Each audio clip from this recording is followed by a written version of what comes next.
అలాగే good morning. చూడండి, ఇప్పుడు చెప్పుకునే లెసన్ మనం తరుగుదల. తరుగుదల అనేది వ్యాపార సంస్థలలో ఆస్తుల మీద మనం కట్టడం జరుగుతుంది అనమాట. వ్యాపార సంస్థలో ఉండే ఆస్తులు అనేవి రెండు రకాలుగా చెప్పుకోవచ్చు. ఒకటి స్థిరాస్తులు, రెండు చరాస్తులు. స్థిరాస్తులకు వచ్చినప్పటికీ భూమి, భవనాలు, యంత్రాలు, ఫర్నిచర్, ఇలా మొదలైనవి అన్నమాట. ఇవి స్థిరాస్తులు. చరాస్తులకు వచ్చినప్పటికీ నగదు, సరుకు, రుణగ్రస్తులు, ఇలా మొదలైనవి. స్థిరాస్తులు, చరాస్తులు అని చెప్పుకున్నప్పుడు ఈ స్థిరాస్తుల యొక్క ప్రయోజనం అనేది సంస్థలో దీని యొక్క ప్రయోజనం అనేది దీర్ఘకాలానికి సంబంధించింది అన్నమాట. ఇప్పుడు భూమి భవనం ఉందనుకోండి, ఒక ల్యాండ్ అనేది ఉంది, దాన్ని మనం లైఫ్ లాంగ్ ఉపయోగించుకోకూడదా? వాడుకోవచ్చు. ఇప్పుడు నగదు ఉందండి, ఈ నగదును ఇప్పుడు ఖర్చు పెట్టేయచ్చు. భూమిని అలా ఖర్చు పెట్టడానికి కుదురుతుందా? కుదరదు. ఇప్పుడు మనం భూమిని అమ్మేస్తే వచ్చేస్తే ఒక ఫ్యాక్టరీలో కానీ వ్యాపార సంస్థలో కానీ భూమి అనేది లైఫ్ లాంగ్ అలా ఉంటానే ఉంటుంది. నెక్స్ట్ యంత్రాలు ఉన్నాయి. యంత్రాలు అనేవి మినిమం దాని లైఫ్ టైం 10 సంవత్సరాలు 5 సంవత్సరాలు కంటిన్యూగా సంస్థలు ఉంటాయో ఉండవంటే ఉంటాయి. అదే విధంగా ఫర్నిచర్ కూడా. కానీ ఈ నగదు, సరుకు, రుణగ్రస్తులు అనేవి కొంతకాలానికి మాత్రమే పరిమితమై ఉంటారు. వాటిని ఏంటంటే చరాస్తులు కింద చెప్పుకోవచ్చు. స్థిరాస్తులు ఫిక్స్డ్ అసెట్స్. ఫిక్స్డ్ అసెట్స్ అంటే అలా ఉంటాయి అన్నమాట సంస్థలో. ఇలా చూసుకోండి. ఇప్పుడు మనం చెప్పుకునేది ఏంటి? తరుగుదల, డిప్రిసియేషన్. తరుగుదల అనేది వ్యాపార సంస్థలలో ఉండే ఆస్తుల మీద కట్టడం జరుగుతుంది. ఆస్తులు అనేవి ఏంటంటే అవి కూడా దేని మీద కడతారంటే స్థిరాస్తుల మీద కట్టడం జరుగుతుంది. స్థిరాస్తుల మీద కట్టేటప్పుడు ఏంటంటే ఒక యంత్రం యొక్క విలువ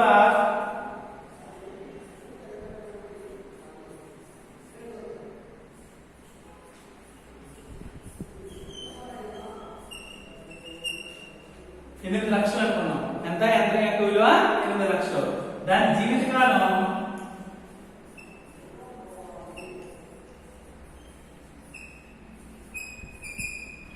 ఒక 10 సంవత్సరాలు అనుకున్నాం. ఎన్ని సంవత్సరాలు? 10 సంవత్సరాలు. అంటే 10 సంవత్సరాలు పోయిన తర్వాత యంత్రాన్ని 8 లక్షలు కాబట్టి ఎవడైనా కొంటాడా? కొనడు. ఎందుకని? మనం యంత్రాన్ని కొంత అలా పెడతామా? వ్యాపార సంస్థలో దాన్ని ఏం చేస్తాం? వాడుతూ ఉంటాం. వాడుతామంటే దాని యొక్క విలువ ఉంటుందా, తగ్గుద్దా?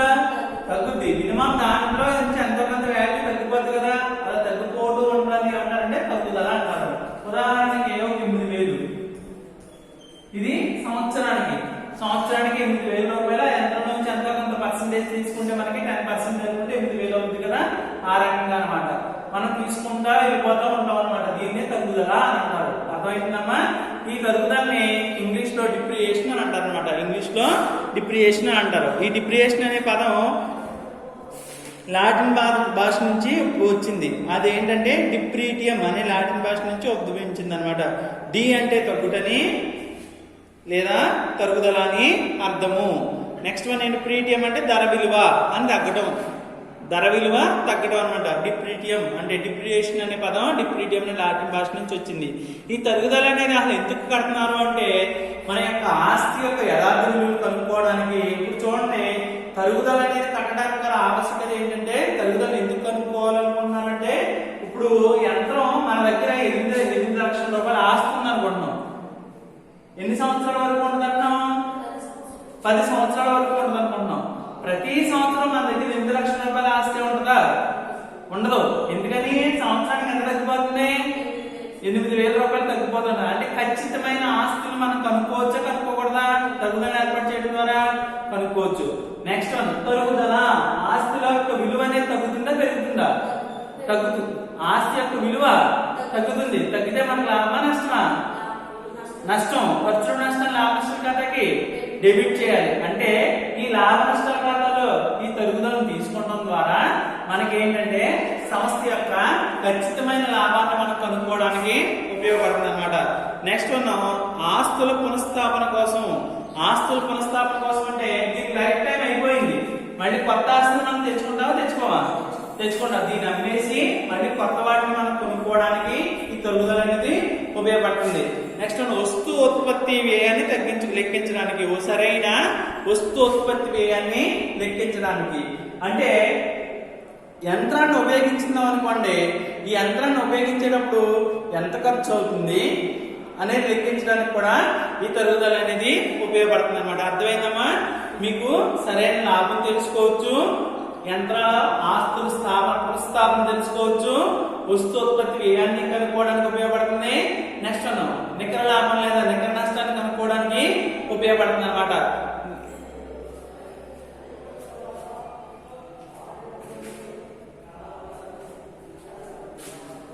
అసలు ఈ తరుగుదల ఏర్పాటు కావడానికి గల కారణాలు.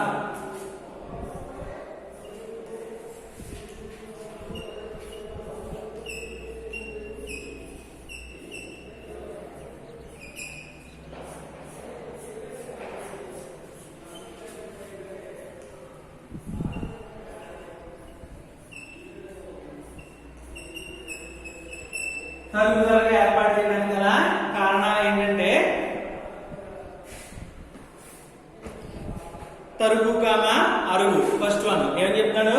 తరుగు కామ అరుగు అని చెప్తున్నాడు. తరుగు కామ అరుగు అంటే ఏంటంటే స్థిరాస్తులను వస్తువుల ఉత్పత్తి కోసం ఉపయోగించడం వల్ల ఆస్తులు తరుగుపోతూ అరిగిపోతూ చివరికి పనికి రాకుండా పోతూ ఉంటాయని చెప్తున్నాడు. అంటే ఒక యంత్రాన్ని కొంటున్నాం అనుకోండి, వ్యాపార సంస్థలో మనం దాన్ని అలా ఉంచడానికి కొంటున్నామా లేకపోతే వస్తు ఉత్పత్తి కోసం కొంటామా? వస్తు ఉత్పత్తి కోసం కొంటాం. వస్తు ఉత్పత్తి కోసం మెషినరీని వాడుతున్నాం అనుకోండి, దాని వాల్యూ తగ్గుద్దా పెరుగుద్దా? తగ్గుతూ ఉంటుంది. ఎందుకని ఆ వస్తువు ఏమవుద్ది? అరిగిపోతూ ఉండదు. ఒక చాక్ పీసే మనం చెప్పుకుంటున్నాం అనుకోండి, ఇది ఒక ఆస్తి మనకి. మనం బోర్డు మీద రాసేటప్పటికి ఆస్తి వాల్యూ తగ్గుతుందా పెరుగుతుందా? తగ్గిపోతుంది. ఈ తగ్గుదలని ఏమంటారని చెప్పాడు? తరుగుదల అని అంటున్నాడు అనమాట. నెక్స్ట్ వన్ ఇంకోటి ఏంటంటే భౌతిక శక్తులు.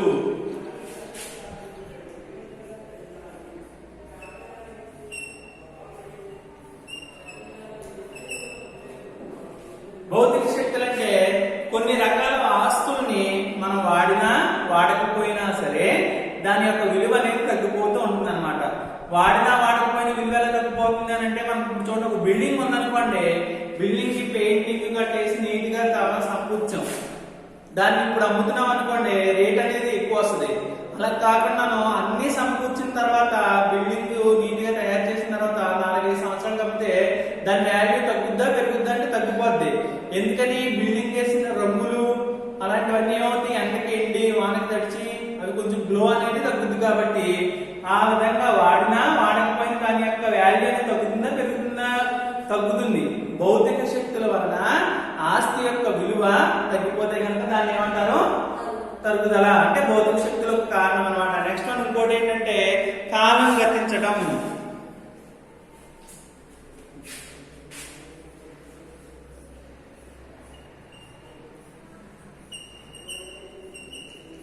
కాలం గతించడం. కాలం గతించడం అంటే దాని టైము అయిపోవడం అనమాట. టైం అయిపోవడం అంటే ఏంటంటే వ్యాపార అవసరాల నిమిత్తం కొన్ని ఆస్తులను లీజుకి తీసుకుంటారు.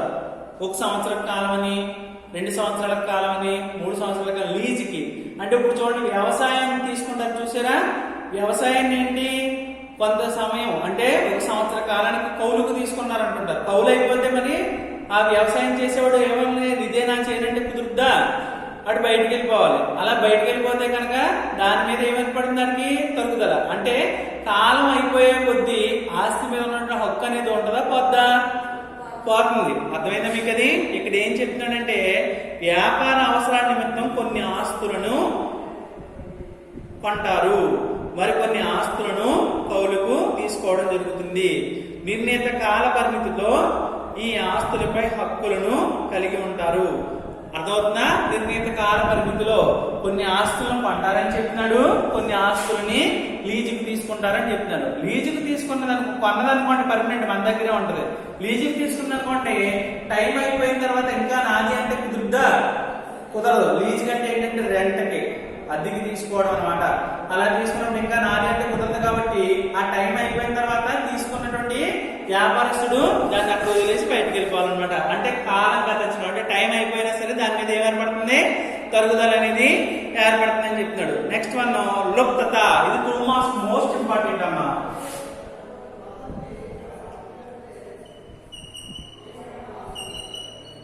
లుప్తత చాలా ఇంపార్టెంట్ క్వశ్చన్ 2 మార్క్స్ వచ్చేటప్పటికి. ఇప్పుడు ఈ లుప్తత అర్థం చేసుకోండి, చాలా ఈజీగా రాయొచ్చు. కొత్త కొత్త వస్తువులు వస్తున్నాయి అనుకోండి, కొత్త కొత్త వస్తువులు అంటే టెక్నాలజీ పెరిగే కొద్దీ, సాంకేతిక పరిజ్ఞానం పెరిగే కొద్దీ కొత్త వస్తువులు అనేవి వస్తున్నాయా రావట్లేదా?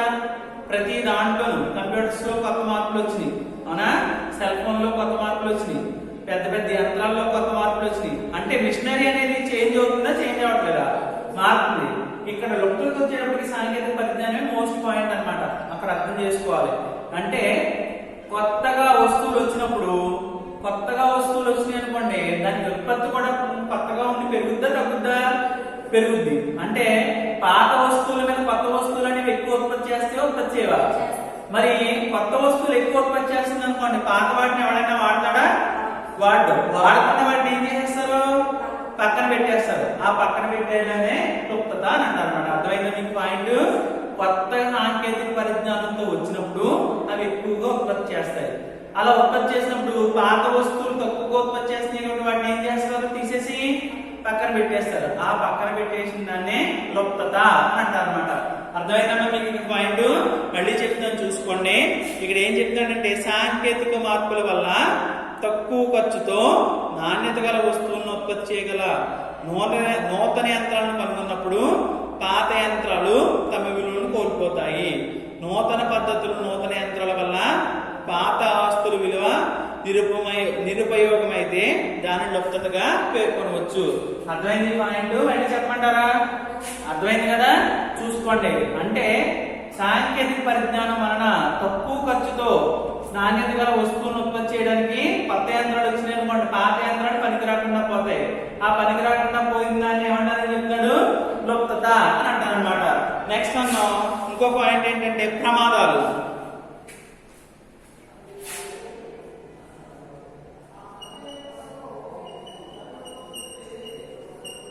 ప్రమాదాలు అంటే యాక్సిడెంట్స్. అనుకోని సంఘటనలు ఏమన్నా జరిగినాయి అనుకోండి, ఆస్తి విలువ తగ్గుద్దా పెరుగుద్దా?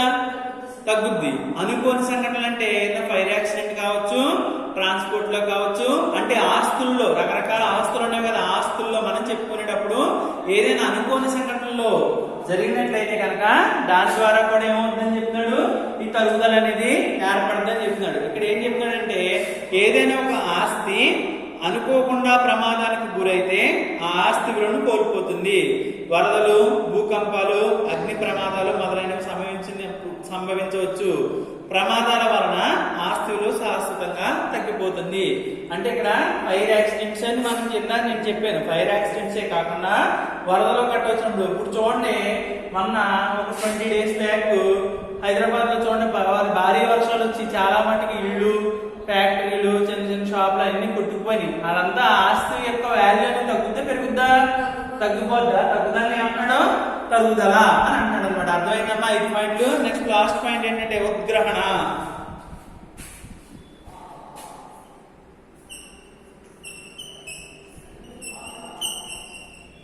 ఇది మీకు ఈజీగా అర్థమైపోద్ది. మనకి చూడండి గుంటూరు, పంగిడి, గౌరీపట్నం ఇక్కడ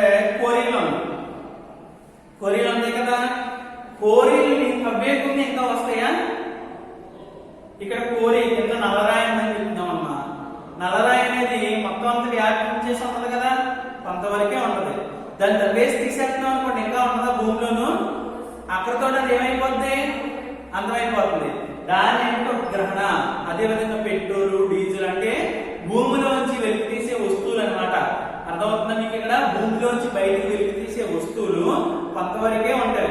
అది ఎంతవరకు ఉందో అంతవరకు తీసుకుని మనం వాడుకుంటాం. అవి వాడుకున్న తర్వాత ఇంకా ఉంటే తవ్వడానికి ఏమైనా కుదురుతుందా? కుదరదు. అంటే వస్తువు అనేది ఉత్పత్తి దాంట్లోంచి తీసేయడం అనేది జరిగిపోతుంది. అంటే తీసేస్తున్నాము అంటే దాని మీద ఏమైనా పడుతుంది? తగ్గుదల. అంటే మీకు ఎలా చూడమ్మా, కింద కోరి ఎంత ఉందని చెప్తున్నాం, ఇది ఒక ఆస్తి అనుకున్నాం, తవ్వేస్తున్నాం. తవ్వగా భూమిలో ఏంటంటే ఈ పర్సంటేజే మిగిలింది. అంటే ఆస్తి అనేది తగ్గిందా పెరిగిందా? ఇదంతా తీసేసాం కదా, ఇంకా ఒక 25% మాత్రం ఉంది. ఈ తగ్గుదల ఏమంటున్నాడు? తరుగుదల. దీన్ని ఏమంటున్నాడు? ఉద్గ్రహణ అంటున్నాడు. అర్థమైందమ్మా?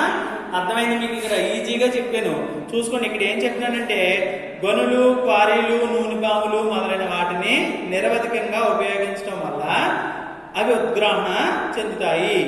ఈ ఆస్తుల విషయంలో భూగర్భ సంపద, ఖనిజాలను వెలికి తీసే కొద్దీ ప్రకృతి వనరులు తగ్గిపోవడం లేదా హరించిపోవడం జరుగుతుంది. నూనె బావులంటే పెట్రోలు, డీజిల్ మనం నిరంతరం తీసేస్తున్నాం, వాడేస్తున్నాం అనుకోండి, దాని యొక్క విలువ అనేది ఉంటుందా? ఉండదు, తగ్గిపోతుంది కదా. ఆ తగ్గుదలని ఏమంటాడు? తగ్గుదల అన్నాడు. ఇప్పుడు అర్థమైందమ్మా? 5 మార్క్స్ మోస్ట్ ఇంపార్టెంట్ క్వశ్చన్. ఈ లొక్కద అనేది ఏమో 2 మార్క్స్ క్వశ్చన్.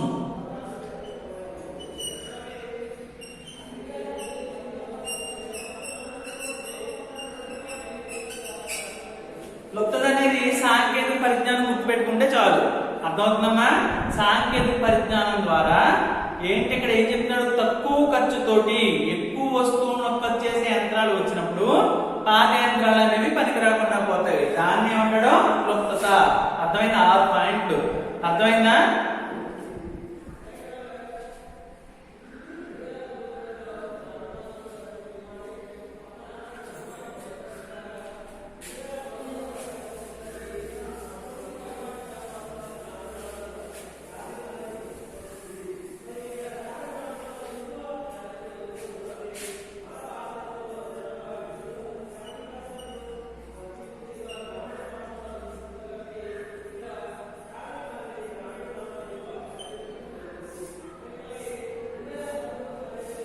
అకౌంటింగ్ విధానం.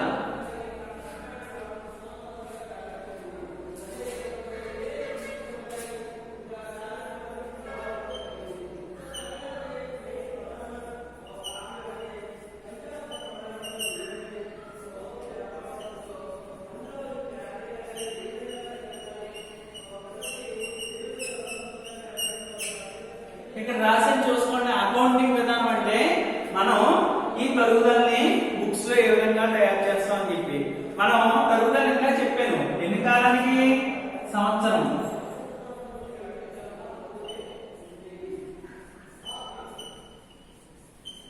ఎంత కాలానికమ్మా? సంవత్సర కాలం. తరుగుదలని మనం సంవత్సర కాలానికి. సంవత్సర కాలం అంటే ఎన్ని నెలలు?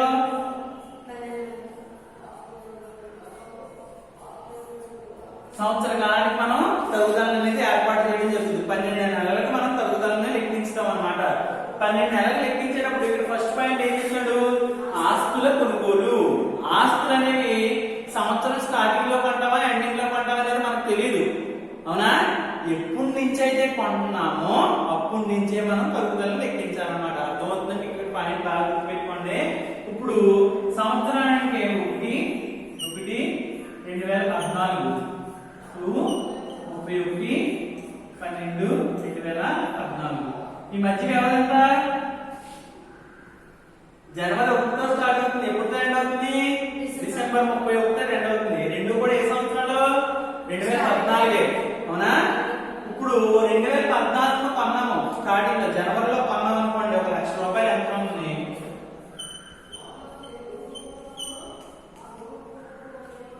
ఎప్పుడు కొన్నాం మనం? కొన్నాం. ఎప్పుడు వరకు కట్టాలి మనం తరుగుదలకి? సంవత్సర కాలానికి కట్టాలి. కాబట్టి 1,00,000 రూపాయల మీద సంవత్సరానికి తరుగుదల కట్టామా? కట్టమా? కడతాం. అర్థమైందా? అలా కాకుండా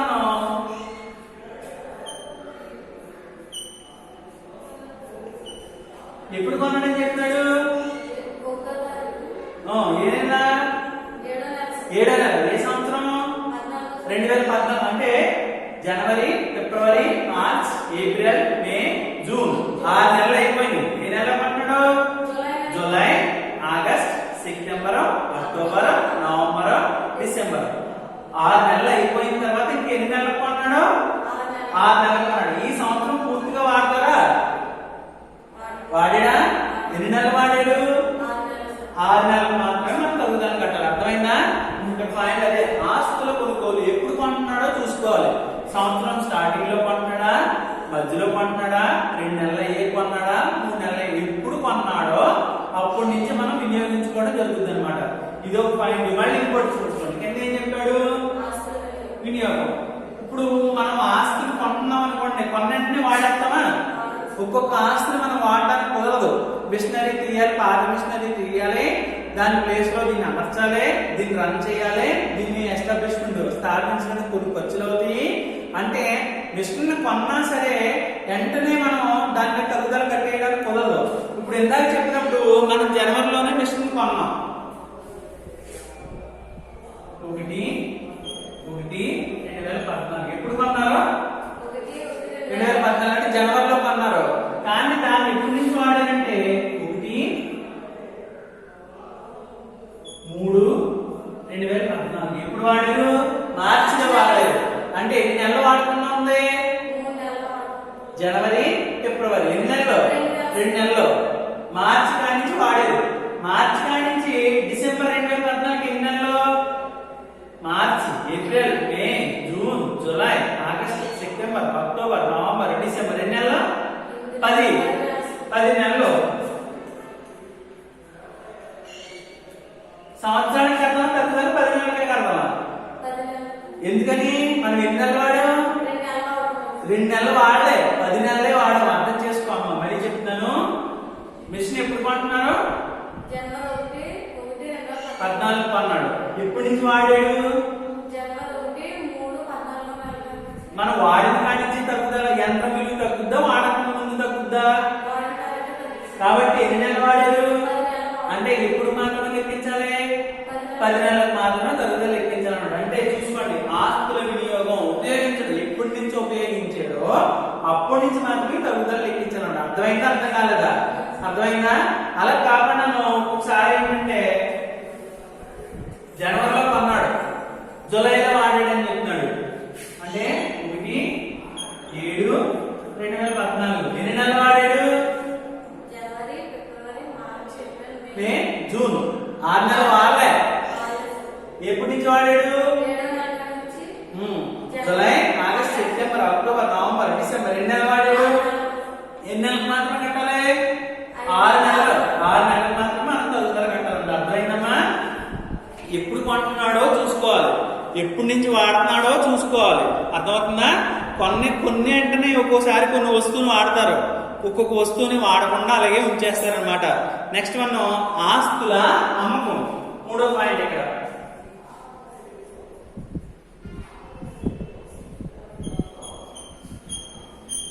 ఆస్తుల అమ్మకం అంటే ఇప్పుడు మనకి పనికిరాకుండా మన దగ్గర ఉందనుకోండి, మనకి ఏమైనా యూజ్ ఉంటుందా? మిషనరీ లైఫ్ టైం అయిపోతుంది. ఇందాక ఫస్ట్ లో మీకు చెప్పాను, 8 లక్షల రూపాయలతో కొన్నాం, దాని జీవితకాలం 10 సంవత్సరాలు అనుకున్నాం. 10 సంవత్సరాల పని